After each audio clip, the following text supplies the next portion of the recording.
કહ્યું છે કે કોઈ એમાં કારણ હોય તો શોધીને એનો શું ઉપાય છે એ ઉપાય પણ ઝડપથી કરવામાં આવે અને સઘન ઝુંબેશ તરીકે સમગ્ર રાજ્યમાં નદી નાળામાં જે ગંદકી થાય છે એનો ઝડપથી ઉકેલ કરે એના માટે પણ દિશા નિર્દેશ કર્યા છે। એ જ રીતે હવા પ્રદૂષણ ઘટાડવા માટે થઈને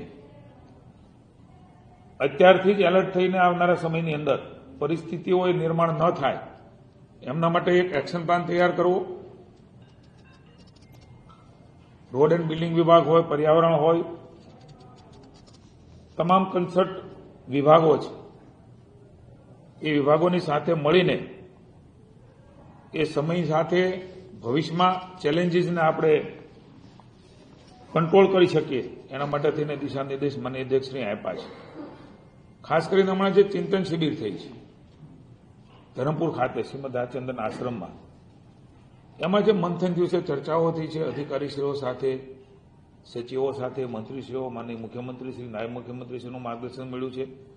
એમાં ઘણી બધી ચર્ચાઓમાં ઘણી બધી બાબતો એવી જોવા મળી છે કે સીધો જ નિર્ણય કરી શકાય એવું છે, એમાં કોઈ જીઆરની આવશ્યકતા નથી।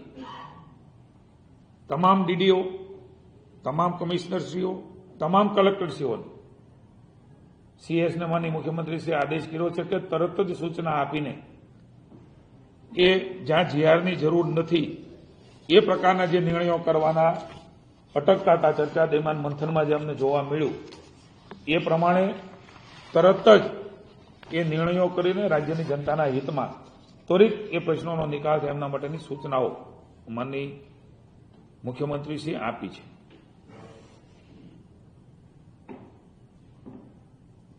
જે પ્રકારે કમોસમી વરસાદ થયો છે એની કેટલીક માહિતી હું આપના ધ્યાને મૂકવા માંગુ છું કે આજ સુધી સહાય મેળવવા માટે 29 લાખ જેટલી અરજીઓ એ આવી છે। 11 લાખ જેટલી અરજીઓ એ સ્કૂટીની થઈને ફાઇનલ પણ થઈ ગઈ છે।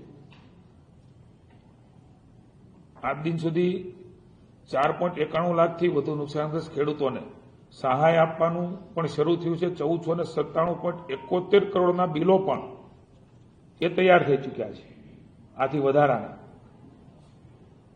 લગભગ 3.39 લાખથી વધુ નુકસાનગ્રસ્ત ખેડૂતોના ખાતામાં આશરે 1098 કરોડથી વધારાની સહાય એ ચૂકવાઈ ગઈ છે। મારા આપના ધ્યાને વિનમ્ર ભાવે મૂકવું છે કે હજી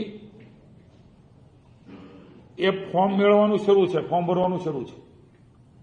જેમ ખૂબ ઝડપથી જીઆર કર્યો 7 દિવસમાં એ જ પ્રમાણે ફોર્મ ભરાય પછી સ્કૂટીની થાય, એ પછી આના ખાતામાં પૈસા આપવામાં આવે। આમાંથી ખૂબ મોટો સુધાર કરીને હજી શરૂ છે અને જેના ફોર્મ નુકસાનગ્રસ્ત ખેડૂતોને મળવાપાત્ર સહાય છે એને આટલી મોટી રકમ જો આપવાની હોય તો ગુજરાત રાજ્યમાં ભૂપેન્દ્રભાઈના નેતૃત્વમાં પહેલી વખત આ પ્રકારની ઝડપથી કાર્યવાહી એ કરવાનો પ્રયાસ કર્યા છે અને એમાં સફળ પણ થયા છે। પોર્ટલ પણ સ્લો હોય છે, 10,000 કરોડનું પેકેજ છે, દિવસો જ વધારે ન જાય એમના માટે એને પણ અપગ્રેડ કરવાની સૂચના મારા વિભાગે આપી છે। મેં ચર્ચાઓ કરી છે।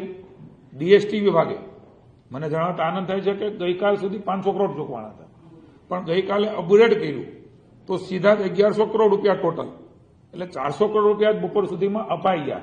હજી પણ અપગ્રેડની કાર્યવાહી કરીએ છીએ એટલે અમારો અંદાજ છે કે ખૂબ ઝડપથી એ રોજે રોજ એમને પૈસા મળતા થાય જેનાથી ખેડૂતોને એ ઉપયોગી થઈ શકે એવો પ્રયાસ પણ અમે કર્યો છે અને તબક્કાવાર ખેડૂતોની સહાય પણ મેં કહ્યું એ પ્રકારે ખાતામાં આપવાનું શરૂ થઈ ચૂક્યું છે।